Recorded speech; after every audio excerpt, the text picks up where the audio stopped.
Président, je suppose que les commissions ont donné un avis favorable. Je voudrais simplement rappeler qu'il s'agit de factures de l'année 2018 et 2019. Ce n'est donc pas l'héritage, c'est donc le fait de l'actuelle gestion. Bien. Y a-t-il d'autres demandes d'intervention? S'il n'y en a pas, le rapporteur a des conclusions ultimes? Ultime. Ah, il reste le gros paquet après. Mais en tout cas, je remercie le collègue parce que ce qu'il fait comme remarque, il fait la même. Et je vous témoigne que je ne sais... Mais vous savez, il y a plus de 4000 personnes ici. Changer des habitudes, c'est compliqué. Donc on va y arriver.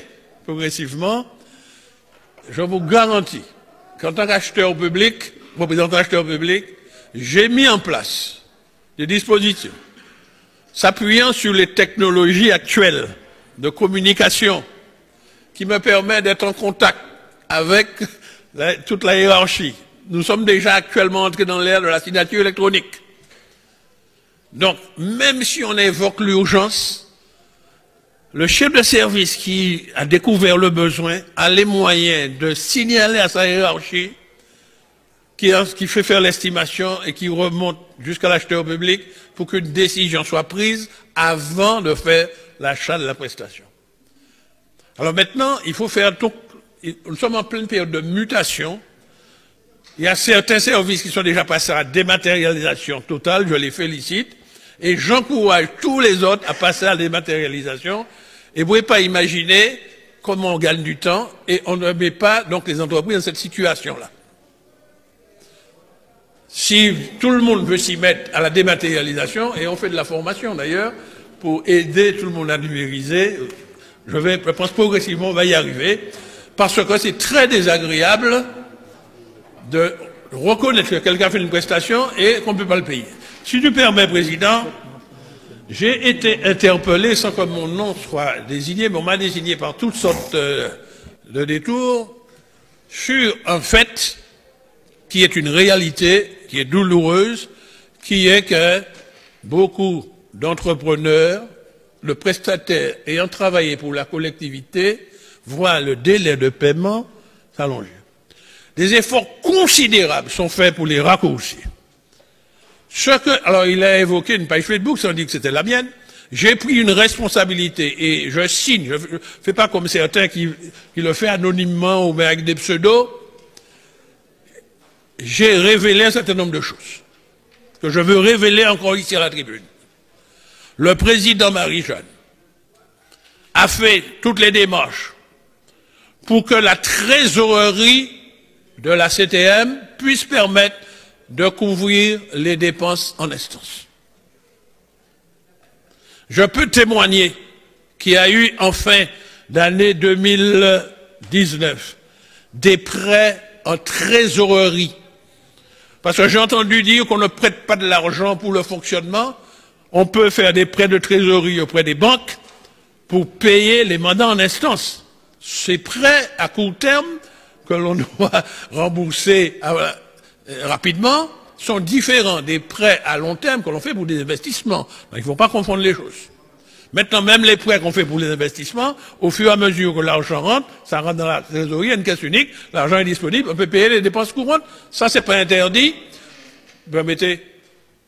Je rappelle que la stratégie qui a été faite par le président et que je rencontre ici a consisté à veiller à ce que les chantiers qui sont financés par les fonds européens et les fonds d'État, puisqu'il faut produire des factures acquittées pour que ces factures acquittées remontent et pour que les versements en retour arrivent et viennent alimenter la trésorerie. Maintenant, je prends mes responsabilités pour vous dire que nous avons eu des informations que pendant le mois de décembre, le montant des sommes de l'argent qui était sur le compte de la collectivité était supérieur au montant des mandats en instance. Mais néanmoins, les mandats peinaient à être payés. Le président s'en est ému. Il a même adressé un courrier au payeur pour lui dire quel est le problème qu'il a. Il est même allé à lui dire, s'il faut un renforcement, faites savoir. Mais évidemment, d'après ce que nous avons appris, le payeur doit obtenir l'autorisation de sa hiérarchie. C'est pourquoi, dans ce que j'ai écrit, j'ai parlé de la hiérarchie qui est au-dessus du payeur. Donc, je certifie que si les entreprises ne sont pas payées aussi rapidement que nous le souhaitions, ce n'est pas par manque de trésorerie. En plus, nous veillons à ce que les mandats soient établis par nos propres services et le directeur général nous donne la preuve tout le temps en nous communiquant les numéros de mandat, les dates que les mandats sont faits, transmis. Donc, il y a un goulot d'étranglement. Il faut que les services de la direction des finances publiques donnent davantage de moyens à notre payeur pour que notre payeur puisse liquider, c'est-à-dire transformer en argent liquide, tous ces mandats qui sont en instance, parce que ceux qui souffrent les premiers, c'est nous-mêmes, parce que les entreprises nous ont fait savoir qu'ils suspendent les ouvriers. Beaucoup prennent des ouvriers qui sont des chargés de mission, c'est-à-dire des intérimaires, donc c'est facile de les remettre à la disposition de la boîte d'intérim, en attendant qu'on nous paye. Et quand je vais sur les chantiers, et vous savez que je suis un camarade des ouvriers, et c'est eux-mêmes qui me disent, nous sommes suspendus parce que le patron dit, la CTM ne les a pas payés. Ça m'est pas agréable, donc je consacre une bonne partie de mon énergie à faire en sorte qu'on puisse payer. Voilà ce que je voulais dire, et le collègue qui s'exprime souvent est bien placé, puisqu'il est un entrepreneur lui-même, et je veille à ce que l'on paye son entreprise aussi rapidement que les autres, dès lors que la prestation est faite, ce qui n'est pas toujours le cas. J'en ai fini.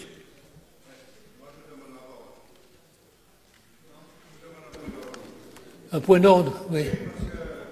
Je suis heureux qu'à l'occasion de conventions transactionnelles, le conseiller exécutif chargé des marchés, tout à l'heure il a fait un compte rendu, accepte et avoue lui-même que les entreprises ne sont pas payées. Il vient de faire encore cet aveu en disant, bon, écoutez, le président, il écrit, chers collègues, nous avons déjà siégé dans d'autres assemblées. J'ai siégé à la commission permanente du Conseil général. Dans le conseil exécutif, vous faites un point financier à chaque séance. Eh bien, donnez les éléments du point financier à l'Assemblée. Combien d'argent à chaque conseil exécutif il y a sur le compte de la collectivité au Trésor? Au moment où vous faites la réunion du conseil exécutif, dites-nous combien de mandats vous avez émis. Et ce matin, je réitère ce que j'ai dit devant aujourd'hui, ce qui est un aveu manifeste du conseil exécutif. Les entreprises martiniquaises ne sont pas payées, donc elles utilisent un procédé qui permet de ne pas avoir à payer des charges quand il n'y a pas de recettes. C'est comme ça qu'une entreprise fonctionne. Quand elle n'a pas de recettes, elle ne peut pas avoir des charges. Elle ne peut pas avoir des salariés si elle n'a pas la garantie que ces salariés sont payés à la fin du mois, ainsi que les charges. Donc, dire sans donner le moindre chiffre qu'il y a de la trésorerie qui dépasse le montant des mandats émis, c'est pas sérieux. Il faut nous donner les chiffres. On sait lire. Il y a des commissions. Il y a une commission, moi j'y vais plus, parce que fatigué de demander des chiffres, on ne me les donne pas. Et j'ai posé la question, peut-il nous dire si oui ou non la collectivité a mobilisé les 50 millions d'euros d'un point budgétaire? J'ai posé la question au président Lys directement, il m'a dit qu'il ne sait pas, et il est président de l'Assemblée. Or, c'est l'Assemblée qui a voté cette décision qui permet de faire l'emprunt budgétaire. Et il se trompe quand il dit toujours que l'on peut financer des dépenses de fonctionnement avec des emprunts. Non, collègues, ce n'est pas possible dans le droit budgétaire et comptable français. Il ne faut pas répéter ça. Ce n'est pas possible. Donc, ce que je lui demande, c'est de jouer la transparence, de nous donner les chiffres. Et ce matin, je lui ai donné une des solutions informatiques. Transmettez aux entreprises, si vous ne savez pas faire fonctionner le portail Corusco, transmettez aux entreprises leur numéro de mandat. Pourquoi vous ne le faites pas? Je vous le répète. Si vous avez émis les mandats et vous les avez transmis à la pairie, donnez à l'entreprise ces éléments qui vont lui permettre d'entamer une discussion financière avec ses banquiers et ses créanciers. Ce que je dis là est pourtant très simple. Il ne faut pas tourner autour du pot. C'est soit on le fait, soit on ne le fait pas. On ne peut pas venir tout le temps faire du baratin comme ça sur Facebook sans donner le moindre chiffre. Une entreprise, ça fonctionne avec des chiffres.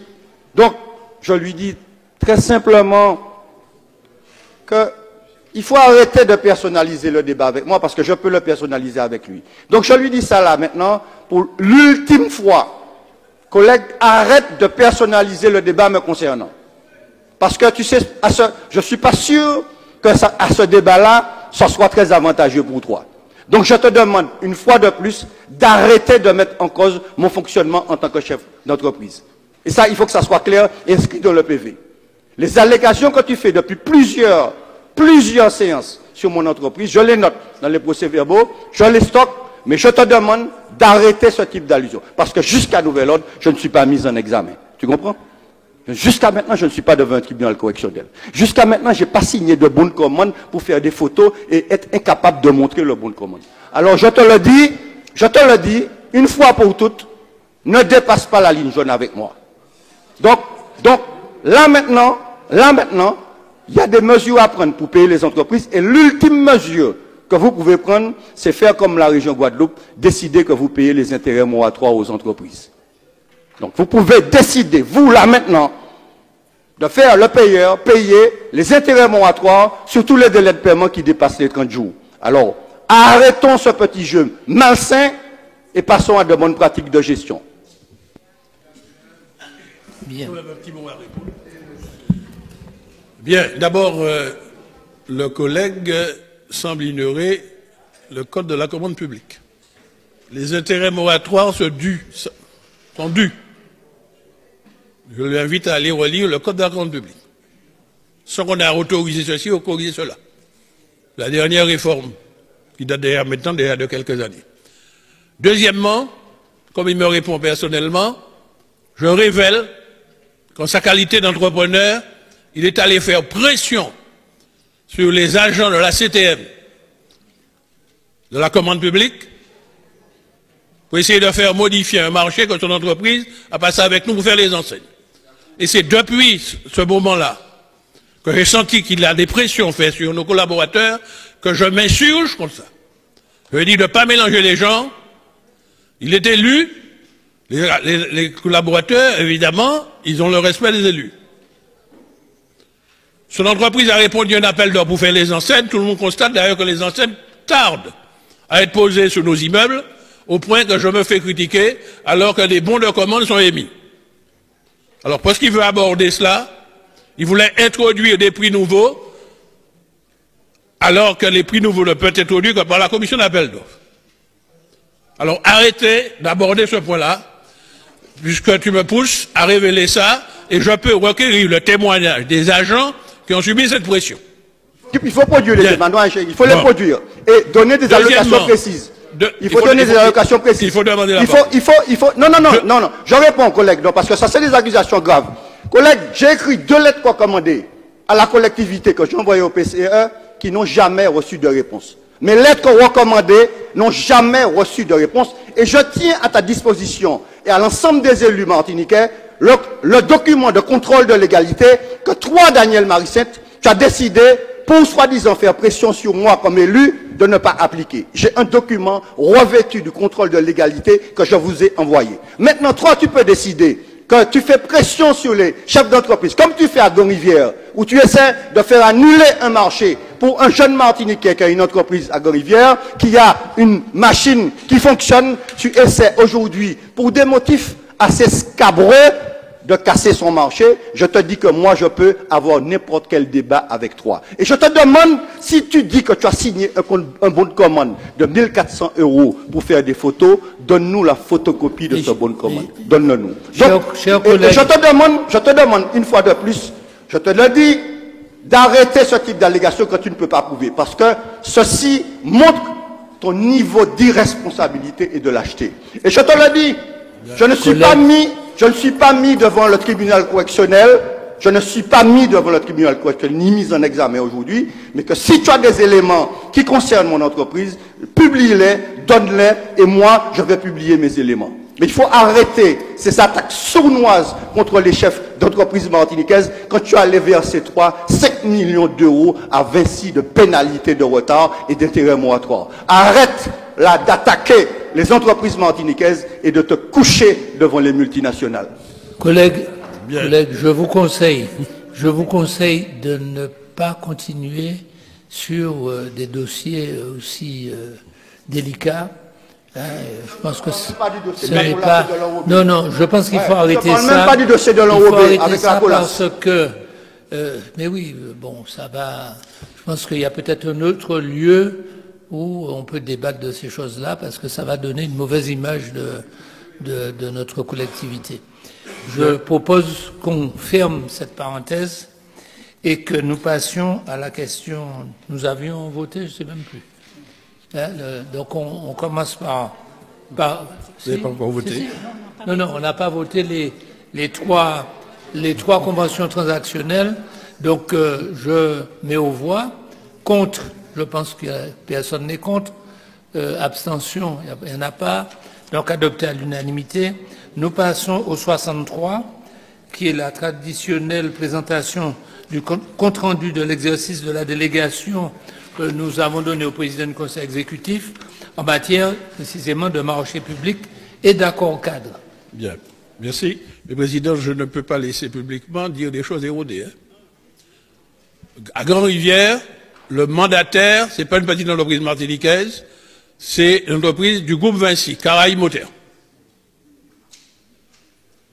Et son marché sera résilié parce qu'il ne respecte pas les engagements. Bien. Je ferme la parenthèse et je présente le dernier dossier. Maintenant, vous allez toujours me trouver en face de vous lorsque, utilisant sa casquette d'élu, on va faire des pressions sur des administratifs qui sont mes collaborateurs directs, et qui sont très dévoués à la collectivité et qui, en permanence, mettent en cause leurs propres responsabilités parce que les agents de la commande publique, il faut que vous sachiez, ils occupent des postes très sensibles, ils ne passent pas de semaine sans qu'ils soient convoqués à CRPJ pour avoir donné des détails, des explications sur les marchés que nous avons attribués. Et en particulier sur le marché de Grand-Rivière. Moi-même, personnellement, je suis convoqué. Voilà. Pour pouvoir donner des détails. Bien. Donc je suis à l'aise, je dors tranquillement. Bien. Bon. Non, parce qu'il fait des révélations, moi je n'ai peur d'aucun machin, je dis franchement. Avec mon calme habituel. Collègue, je vous ai donné un conseil. Je vous remercie, Président. Je suis ton conseil. Vous mieux fermer le... Non, mais quand on me cherche, on me trouve. Hein, c'est ça. Bon. Mais oui, mais bon. Maintenant, je vais présenter avec la plus grande transparence.